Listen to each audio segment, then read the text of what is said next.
জামাতের আমির সাহেব পরপর দুবার কিন্তু বেফাস মন্তব্য করলেন নারীদের সম্পর্কে। হ্যাক তো হয় অনেক কিছুই, কিন্তু টুইটার হ্যাক হয় না। ঢাকা আটের প্রধান যে সমস্যাটা সেটা হলো জলাবদ্ধতা। মাদক তো আছে, এটা 17 বছরে ডেভেলপ করেছে, এটা গত 17 বছরে জলাবদ্ধতা, মাদক আর অন্যান্য কিছু ঝামেলা আছে। তো যেহেতু এলাকায় আমি থাকি, এলাকার সমস্যা নিয়ে আমাকে বাঁচতে হয়, তো সেটা সমাধান করবো ইনশাল্লাহ। এটা একটা সামাজিক সচেতনতার মাধ্যমে মাদক দূর করতে হবে, চাঁদাবাজি দূর করতে হবে। আর পানির যে সমস্যা, এটা একটা ছোট সমস্যা বিশাল হয়ে গেছে। 17 বছরে অযত্নে ঢাকা শহর লালিত হয়েছে অযত্নে। একটু নজর দিলেই এই জলাবদ্ধতা দূর করা সম্ভব, অসম্ভব কিছু না। এটা ইনশাল্লাহ দূর হয়ে যাবে। আমি করেছিলাম, আমি যখন ছিলাম তখন কিন্তু জলাবদ্ধতা ছিল না, কারণ আমি জানি এলাকার সন্তান হিসেবে কোথায় কেন কোন অসুবিধা হচ্ছে। সেটা দূর করা আমার পক্ষে একটা অসম্ভব কিছু না, কঠিন কাজও না, হয়ে যাবে। এটা আসলে এখনকার পরিবেশটা ভালোই ছিল, কিন্তু কিছু কিছু প্রার্থীর কথা শুনে আমার মনে হচ্ছে জিতেই আছে। এতে আমার সন্দেহ ঘনীভূত হচ্ছে যে ওরা নির্বাচনে একটা কারচুপি করার কিংবা এই ইলেকশন ইঞ্জিনিয়ারিং করার একটা চিন্তা ভাবনা তারা করতেছে। আদারওয়াইজ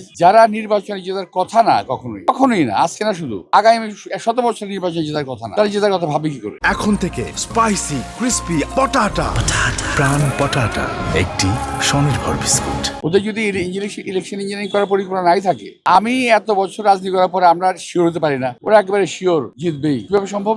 এটা সম্ভব তখনই যদি কারচুপি করার মতো একটা প্রক্রিয়া ওদের হাতে থাকে। জামাতের আমির সাহেব এবার না শুধু, এর আগেও একটা মন্তব্য করেছেন কয়েক কিছুদিন আগে। উনি পরপর দুবার কিন্তু বেফাস মন্তব্য করলেন নারীদের সম্পর্কে। এটার আমার কিছু বলার নাই। উনি একজন অভিজ্ঞ এবং বিজ্ঞ লোক। উনি বেসিক্যালি জামাত থেকে তো আসেন নাই, উনি অন্য একটি রাজনৈতিক দল করতেন, জাসদ করতেন। জামাত, আমির সাহেব, তারপরে ওনারা পরপর 3 জন আসছেন অন্য দল থেকে এসে।